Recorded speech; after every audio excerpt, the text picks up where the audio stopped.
Olá, boa tarde. Mais uma vez, seja muito bem-vindo. Nós estamos ao vivo. Agora são 15 horas e 20 minutos pontualmente pelo horário de Brasília. Eu sou o Kleber Werneck e a partir de agora você acompanha comigo as notícias do Brasil e do mundo nesta edição da tarde do Redação HIT. E claro, hoje a gente já começa falando das eleições e com uma notícia preocupante. Olha só, isso porque quase 10 milhões de pessoas não foram votar no segundo turno nessas eleições. E como eu disse, essa notícia preocupa, já que muitos brasileiros não exerceram esse direito de votar, não exerceram esse direito de poder escolher os seus representantes. E para falar mais sobre esse assunto, nós vamos conversar agora com o nosso repórter, Fernando Jesus, que está no centro de São Paulo, vai aparecer aqui no nosso vídeo e vai contar para a gente mais sobre esse número de abstenções, como eu disse, muito preocupante, não é, Fernando? Seja bem-vindo ao nosso jornal. Muito obrigado, Kleber. Boa tarde a você e a todos que nos assistem. Realmente um número bem alto e bastante preocupante, principalmente quando a gente compara com o total de das pessoas que estavam aptas a comparecer às urnas. No total, mais de 30 milhões de pessoas estavam aptas a votarem neste segundo turno das eleições municipais. E o TSE, o Tribunal Superior Eleitoral, divulgou a quantidade de abstenções do segundo turno das eleições de 2024. Eu separei um balanço para a gente conferir. Vamos ver. No total, 9.947.369 eleitores não compareceram às urnas do segundo turno nas eleições municipais. E esse número representa quase 30% do eleitorado que estava apto a votar neste domingo. E esse número, inclusive, supera a quantidade de abstenções do primeiro turno das eleições de 2024. No primeiro turno das eleições, 21,7% do eleitorado não compareceram às urnas eletrônicas para escolher um candidato a vereador e a prefeito. E as pessoas que não votaram, essas pessoas que não compareceram às urnas, elas precisam se justificar, elas precisam justificar a ausência nas eleições municipais. E para isso, elas terão um prazo de 60 dias, ou seja, quem não votou no primeiro turno terá até o dia 5 de dezembro para apresentar uma justificativa e quem não votou no segundo turno terá até o dia 7 de janeiro para justificar a ausência nas urnas eletrônicas. Essa justificativa ela pode ser apresentada pelo aplicativo do e-Título ou pelo site do TRE. Para isso, essas pessoas devem informar alguns dados pessoais, como o CPF e o RG, e também deve apresentar a sua justificativa. Caso essa justificativa não seja aceita pelo TRE, essas pessoas devem pagar uma multa e caso essa multa seja menor do que R$ 50, o pagamento deve ser feito apenas pelo Banco do Brasil. É com você no estúdio, Kleber. Tá certo, Fernando. Muito obrigado pelas informações e, como eu disse, você confirmou uma notícia, um dado muito preocupante. Olha só, ainda falando de eleições, os partidos de centro foram os que mais elegeram candidatos nessa eleição. Vamos ver agora um balanço da votação pelo país. Os partidos que mais têm motivos para comemorar são PSD e MDB. Eles conquistaram mais vagas nas prefeituras, incluindo 5 capitais cada. Apesar de oficialmente estarem na base de apoio do governo Lula, inclusive ocupando ministérios, as duas siglas pendem mais para a direita do que para a esquerda. Tanto que estiveram unidas na vitória mais importante desta eleição, a da capital paulista, onde Ricardo Nunes, do MDB, levou a melhor sobre Guilherme Boulos, do PSOL. Com participação tímida na campanha municipal, o presidente petista pode celebrar uma ligeira recuperação de seu partido, que voltará a governar a capital do Ceará depois de quase 8 anos. Em Fortaleza, Evandro Leitão venceu, por bem pouco, André Fernandes, do PL. Ao todo, o PT termina a eleição com 252 prefeituras, bem menos que as 885 do PSD. As 853 do MDB, as 746 do PP e ainda as 583 do União Brasil, as 516 do PL e as 433 do Republicanos. Apesar da força mostrada pelos partidos de centro-direita no pleito municipal, ainda é difícil projetar os nomes competitivos para a disputa nacional que acontecerá em 2 anos. Do lado da esquerda, Lula tem sinalizado que pretende disputar mais uma reeleição, mas o petista completou 79 anos nesse domingo e suas condições de saúde terão de ser levadas em conta para a decisão final. Como opções no campo progressista são falados nomes como o do ministro Fernando Haddad, do PT, do vice-presidente Geraldo Alckmin, do PSB e do prefeito reeleito do Rio, Eduardo Paes, do PSD. Olha, por falar em partidos, lá no Rio de Janeiro, o grande destaque foi o PL, que é o partido do ex-presidente Jair Bolsonaro. A legenda vai comandar 1 a cada 4 prefeituras do estado. Mas quem vai trazer mais informações e contar essa história também ao vivo aqui é o Anderson Nascimento. Ele vai aparecer aqui no telão. Anderson, mais uma vez, seja muito bem-vindo. Parabéns também pela sua participação na cobertura das eleições de ontem. Foi um prazer trabalhar com você mais uma vez. Conta pra gente aí, traz um balanço, um resumo aí no seu estado, por favor. Boa tarde, Kleber, e boa tarde para todo mundo que acompanha. Exatamente, o PL, partido do ex-presidente Jair Bolsonaro, consegue dar um salto muito grande na governança das prefeituras aqui no Rio de Janeiro.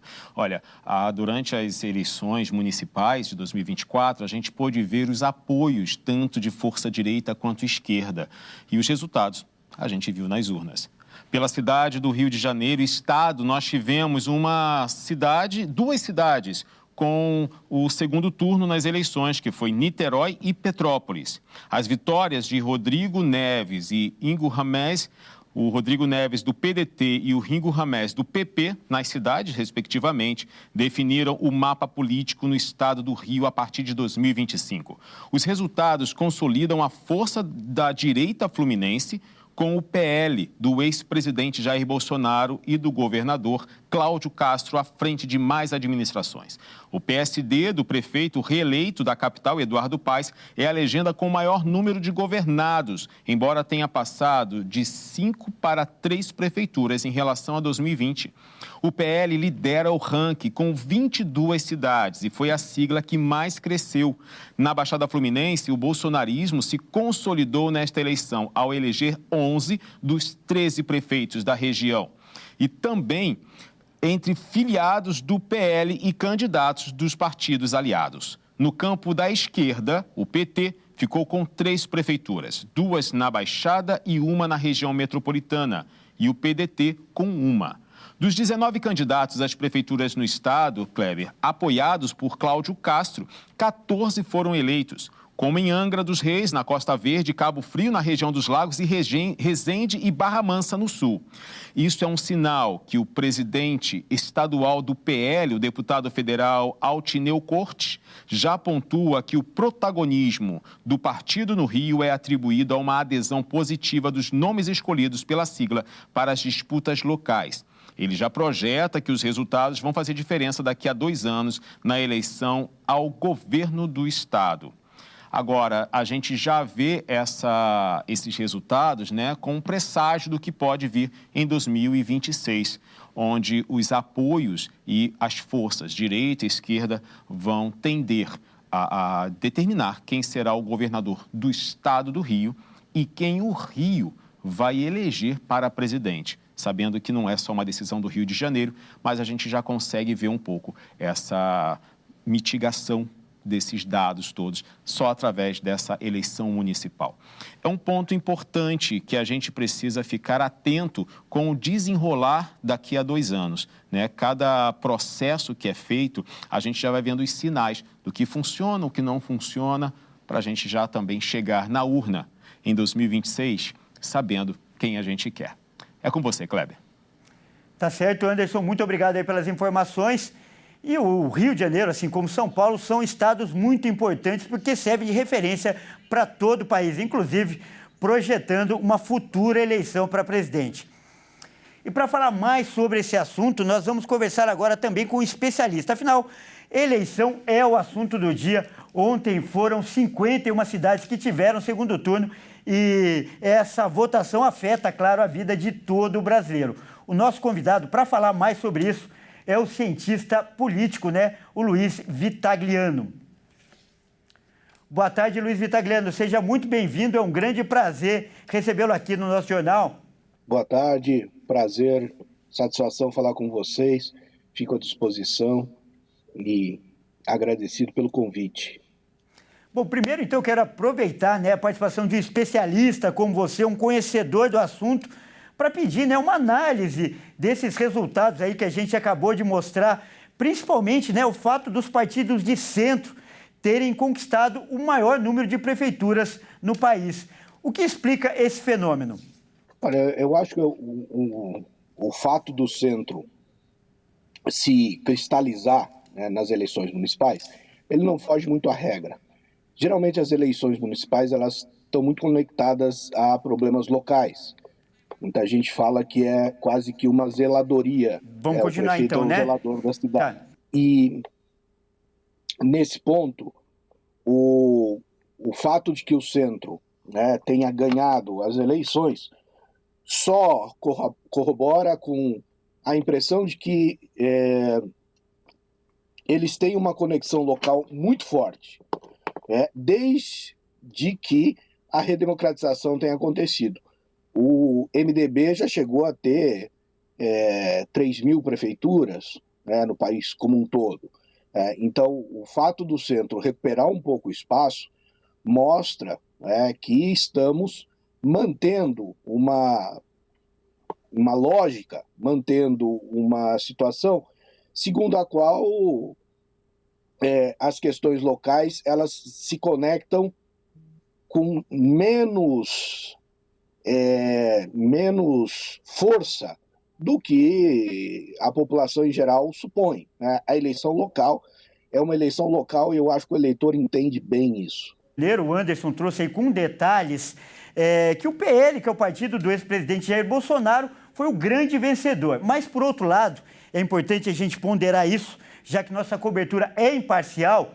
Em São Paulo, a vitória do prefeito Ricardo Nunes, a reeleição foi atribuída para o governador Tarcísio de Freitas e não para o Bolsonaro.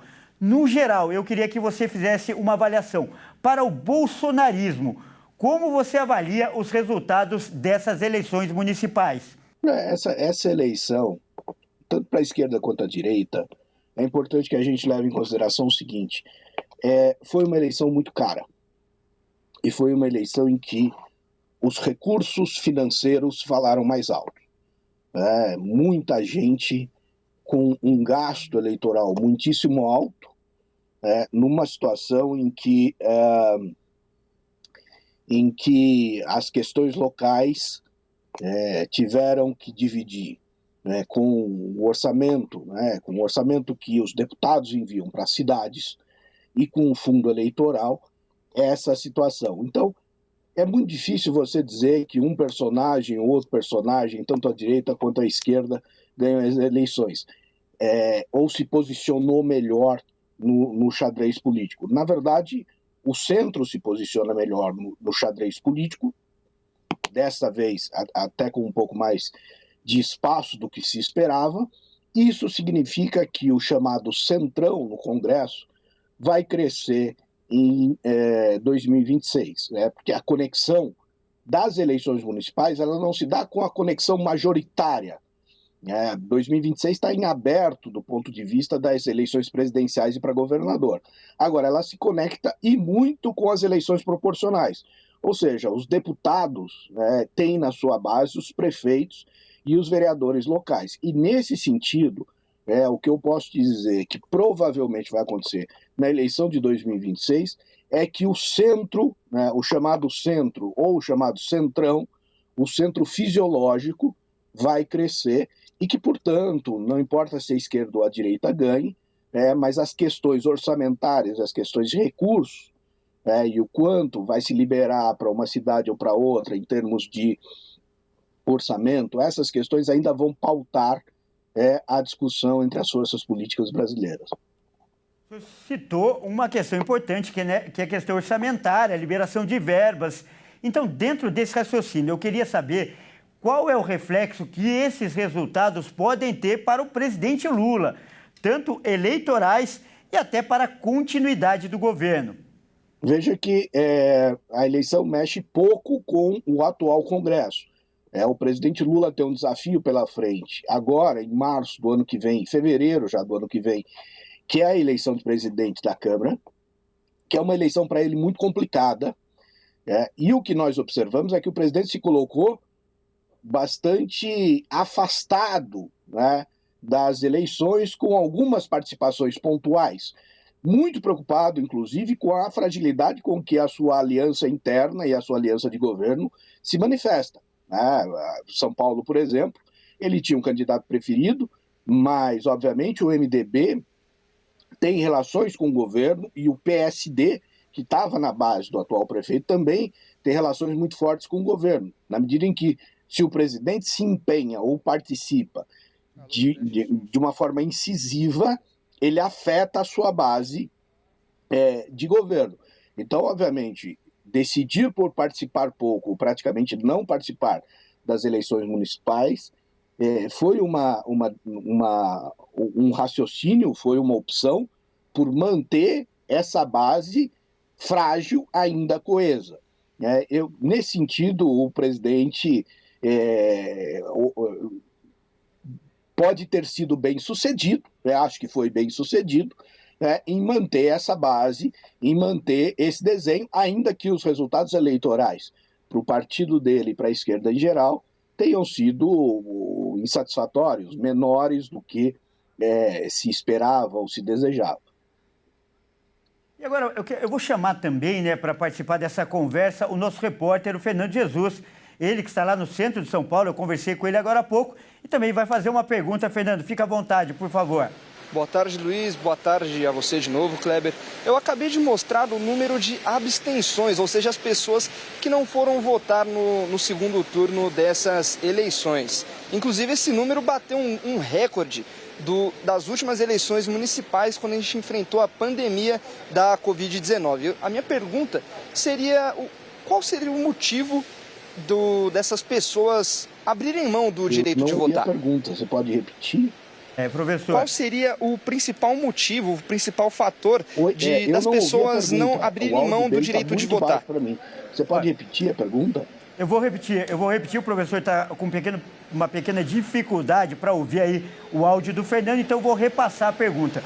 O Fernando agora há pouco mostrou de forma bem detalhada que o número de abstenções também bateu recorde, ou seja, pessoas que abriram mão do direito de votar, que não foram às urnas.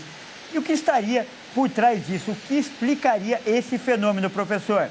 Esse é um fenômeno que já vem há um tempo, que é um fenômeno de despolitização, de uma certa ausência de crença na política e nos resultados que a política traz à população.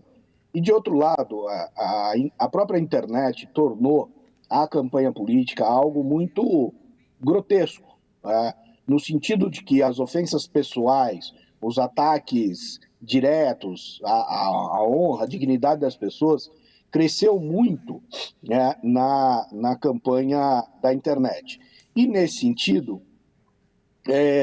quem sofre mais é a população que tem que escolher. Além disso, é urgente que a gente pense numa reforma política. Não é possível, eu acompanho a cidade de São Paulo, a região metropolitana de São Paulo, onde eu vivo, não é possível que o eleitor tenha que ser submetido a escolher entre 3.000 candidatos a vereador. Ninguém, politizado ou despolitizado, com o maior nível de politização possível, é capaz de catalogar e buscar formas pelas quais se entende quais são esses vereadores e como eles podem ajudar na sua vida. Então, ou a gente reduz esse número de candidatos, entre outras coisas, para diminuir gasto de campanha, para diminuir nível de concorrência, porque não é possível a gente achar que democracia seja o maior número de candidatos possível. Não permite que a população escolha, permite que a população fique confusa, permite que a população não saiba como se comportar. E aí você vira uma guerra de chamar atenção pela internet, porque você é mais um entre os 3.000 e tantos candidatos, e você precisa chamar atenção de alguma forma. E aí a gente vê os maiores níveis de absurdo possíveis. Quem sofre com isso? A própria política, porque se faz de tudo né? É um circo, é um hospício, dependendo, né, do lado que se cobre, porque você não tem condições de discutir politicamente neste nível. Então, ou o Brasil discute uma reforma política séria que privilegia o eleitor e a sua escolha, ou cada vez mais nós vamos ter abstenções, votos brancos e votos nulos, que é um recado claro do eleitor de que ele não está satisfeito com isso. Tá certo, então nós acabamos de conversar com o cientista político Luiz Vitagliano. Professor, muito obrigado pela sua participação e a presença, né, opinião de especialistas como você enriquecem o debate e, é claro, cumpre a nossa função, que é estimular cada vez mais o exercício da cidadania. Mais uma vez, muito obrigado. Eu que agradeço, fico à disposição. Um grande abraço a todos vocês. Grande abraço. Olha só, ainda falando de eleições, né, mais uma vez a cadela Marion virou símbolo da campanha de vencedor lá nas eleições de Fortaleza. E esse ano ela mudou de lado. A cachorrinha apoiou, né, um outro candidato, ao contrário do que aconteceu há 4 anos. Vamos ver essa história dessa cadelinha aí, cabo eleitoral. A cadela Marion ficou popular ainda nas eleições de 2020, quando José Sarto, do PDT, apareceu em vídeo da campanha eleitoral com a cachorrinha no colo. O vídeo viralizou na internet e ele venceu a eleição em Fortaleza. Na época, os eleitores fizeram diversos memes nas redes sociais, o que acabou levando Marion ao status de cabo eleitoral. 4 anos depois, a cadela Marion, que ajudou José Sarto a se eleger prefeito de Fortaleza, apoiou novamente o candidato vencedor. Desta vez, o pet mudou de partido, passando a apoiar Evandro Leitão, do PT, que também foi o prefeito eleito da capital cearense. Já o antigo tutor acabou em 3º lugar nas eleições e não passou para o 2º turno. A mudança veio com o fim do casamento de Sarto e Natália Herculano em 2021. A cadela da raça Lulu da Pomerânia acabou ficando com a tutora, que declarou apoio a Evandro Leitão, do PT. Nas últimas semanas de campanha, Marion passou a aparecer em fotos e vídeos com Evandro Leitão e até adotou uma estrelinha vermelha na testa, símbolo tradicional do partido, e foi destaque na inauguração do espaço pet da campanha, em setembro. A ex-primeira-dama Natália disse que a aparição dela no vídeo foi uma escolha de última hora. Ela contou que o vídeo tinha como pauta a causa animal. De qualquer forma, Marion ficou com a fama de melhor cabo eleitoral de Fortaleza. E agora chegou a hora da gente mostrar o que viralizou na internet. Vamos ver os vídeos que são destaque nas redes sociais nesta segunda-feira. Olha só, a gente começa com um vídeo que mostra um crime em família. Um péssimo exemplo, a gente lamenta. Um pai e uma filha, né, a filha dele, agem juntos para assaltar um motorista de aplicativo. A câmera dentro do carro registra tudo, toda a cena. Vamos conferir. Vou falar bem calmo contigo, mano. Para o carro. Bota as 2 mãos no volante. Se tirar a mão do volante, eu te estouro. Vai, encosta o carro aqui agora, mano. A imagem mostra um homem de 31 anos e sua filha de apenas 14, que estão prestes a cometer um crime juntos. As cenas foram gravadas dentro de um carro de aplicativo, em Blumenau, Santa Catarina. Em meio à conversa com o motorista, o homem anuncia o assalto com uma arma. Tá no porta-luva, vamos? E a senha do celular? Tá tudo no porta-luva aí. Com ameaças ao motorista, o suspeito ordena que o rapaz entregue o celular e o dinheiro, além da corrente de prata que estava em seu pescoço. A menina chega a participar da ação quando ela revista o rapaz e anota a senha do seu celular. Em seguida, eles liberam a vítima e fogem com o carro, mas cerca de 2 horas depois, a polícia localizou a dupla. O pai foi preso e a menina levada a uma entidade para menores infratores de Santa Catarina. Cadê a arma, cara? Eu larguei a arma por aí. Olha, e mais um vídeo que vem lá de Santa Catarina e também, né, está viralizando na internet e também nas redes sociais, né? Olha só, um rapaz, ele decidiu provocar um lagarto que estava ali na rua, começou a jogar pedra nele, mas acabou se dando muito mal. O animal se revoltou e atacou o rapaz. Vamos ver. No vídeo, Héctor Augusto, de 19 anos, aparece jogando pedras em um lagarto, tentando espantar o animal. Em seu instinto de defesa, o lagarto inesperadamente parte para cima do jovem, levantando as patas da frente para parecer maior e assustar a vítima. E parece que funcionou. No mesmo instante, o jovem tentou fugir e caiu no chão, deixando a cena até assustadora. Segundo o próprio Hector, a péssima ideia de jogar pedras no animal não era para machucá-lo, mas sim espantá-lo do local, porque seu amigo, o mesmo que filmou toda a cena, estava com medo do bicho. Para sorte dele, o lagarto quis apenas se defender, mas em situações como essa, esse tipo de animal pode até morder e deixar feridas graves. No fim, ninguém se feriu e o animal voltou para a segurança da floresta. O rapaz levou uma verdadeira surra desse lagarto, né? E olha, outra história curiosa, um radar que lá na zona norte do Rio de Janeiro, instalado lá, né, registrou velocidades exorbitantes de até 155 km por hora. O limite da rua, para você ter uma ideia, é 50 km por hora a via onde ele está instalado. Mas o motivo é que o aparelho estava desregulado e teve até bicicleta que levou multa. Vamos dar uma olhada? A imagem mostra o radar na zona norte do Rio de Janeiro, que está desregulado. É possível ver o aparelho registrando velocidades de até 155 km por hora. O primeiro veículo desacelera, mas o radar marca 107 km por hora, enquanto o segundo passa e o visor mostra 110 km. O limite dessa rua é de 50 km por hora. Além disso, moradores relataram que o radar marca sozinho, mesmo sem nenhum carro passar. Até mesmo os ciclistas estão passando por isso.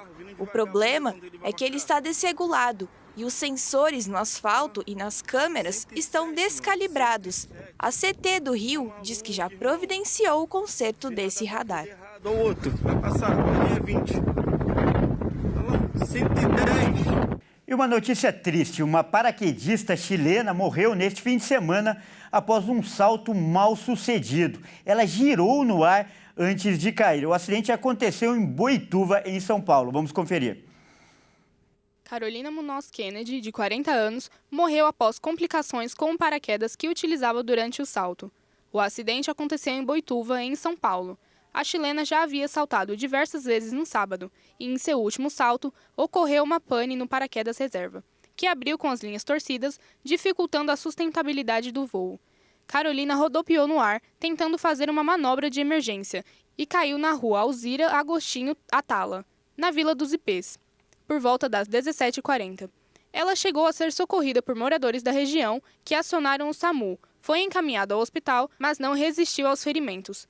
O paraquedas utilizado por ela foi apreendido e encaminhado à perícia. Carolina era considerada uma paraquedista profissional e tinha registro na Confederação Brasileira de Paraquedismo, que, em nota, lamentou o ocorrido e informou que a atleta utilizava um equipamento de alta performance no momento do acidente. No entanto, o paraquedas principal apresentou problemas e foi preciso realizar um procedimento de emergência, e uma comissão técnica irá elaborar um relatório para esclarecer as causas do acidente. Olha, agora a gente vai fazer um alerta, né? Santa Catarina está em atenção devido a uma doença conhecida, a febre coqueluche. Mas quem vai trazer mais detalhes sobre isso, esse alerta para você que nos assiste, é a nossa repórter, a Michele Veiga. Não é isso, Michele?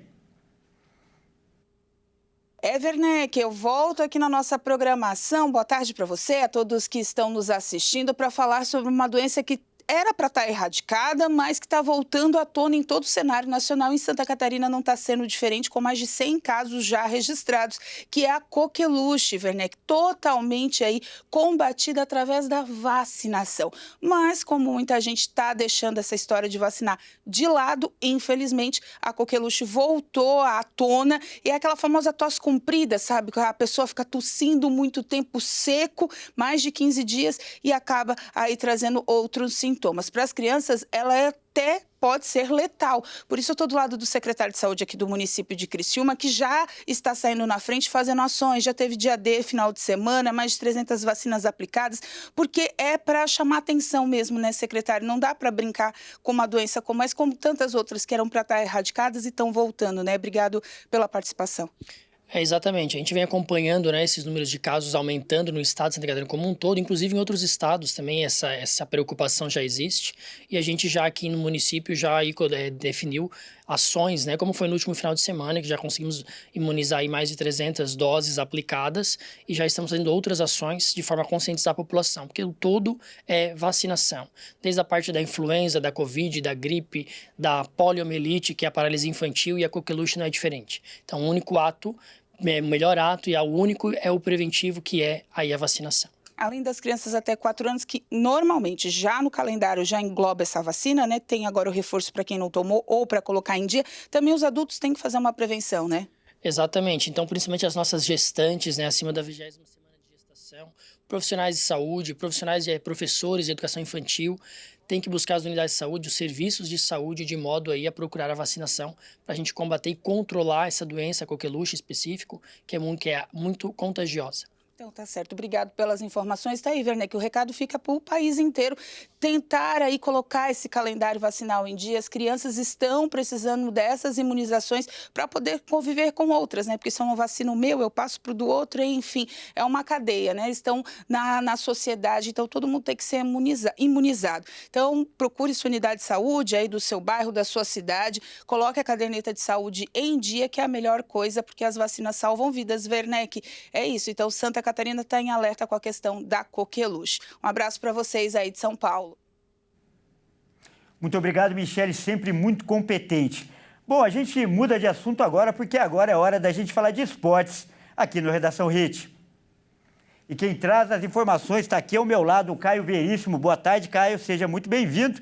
Infelizmente, o Caio começa hoje com uma notícia que vai frustrar muitos torcedores brasileiros. Ele vai começar falando do prêmio Bola de Ouro. E a expectativa nossa, claro, era que o Vini Júnior, ou ainda é, né? Porque não foi divulgado, que ele vença. Mas parece que isso não deve acontecer, não é isso, Caio? Pois é, Kleber. E essa notícia deixou todo mundo lá no Real Madrid muito triste.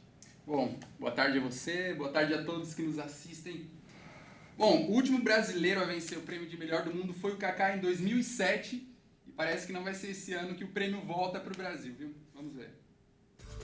Grande favorito à Bola de Ouro de 2024, Vini Júnior e a delegação do Real Madrid não comparecerão à cerimônia da premiação em Paris nesta segunda.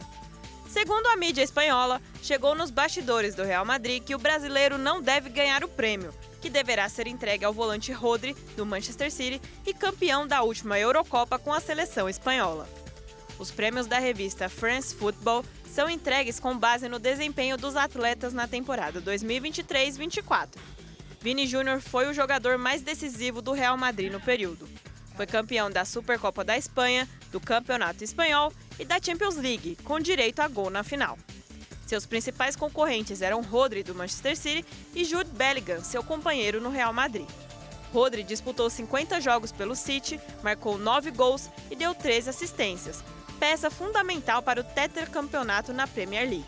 Foi campeão da Euro com a seleção espanhola e recebeu o prêmio de melhor jogador da competição, o que aparentemente pesará na sua eleição na Bola de Ouro.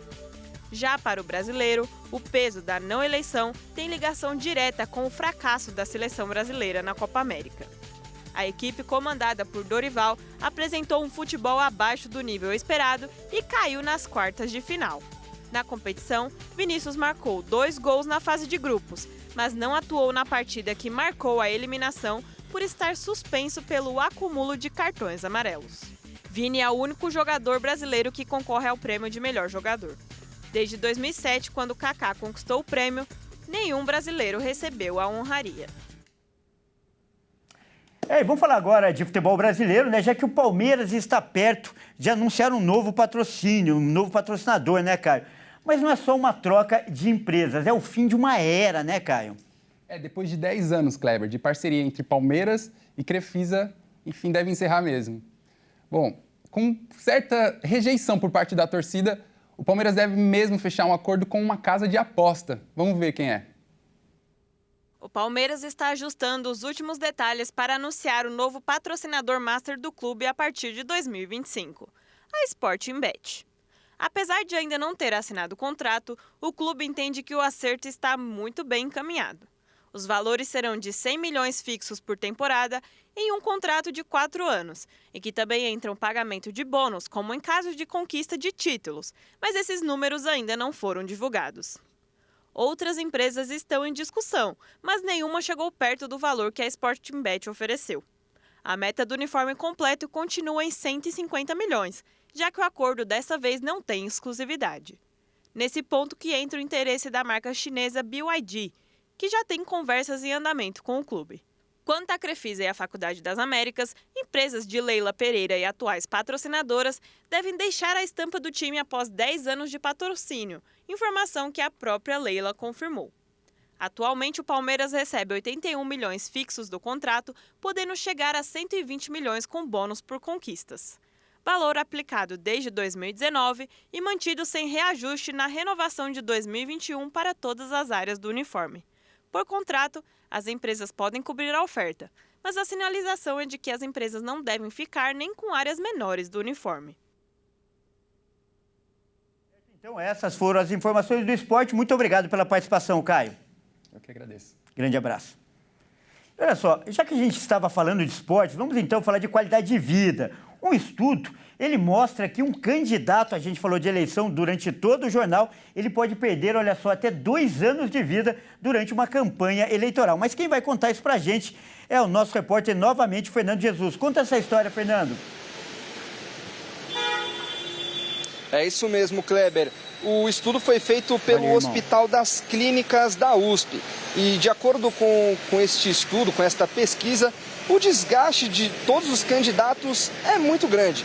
Tudo isso porque eles se estressam mais, esquentam mais a cabeça durante toda a campanha eleitoral. É uma preocupação enorme. E não só dos candidatos, mas também da assessoria desses candidatos, até mesmo dos eleitores que acompanham toda a campanha eleitoral desses candidatos das eleições.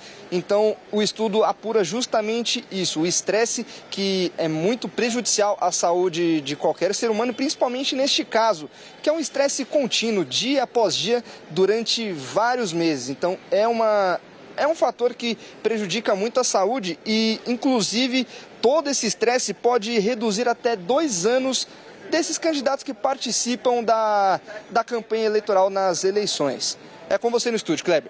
Informações e essa edição fica por aqui. Eu agradeço demais a sua companhia. Você que não está na RIS TV, não é de São Paulo, fique agora com a sua programação local e até amanhã.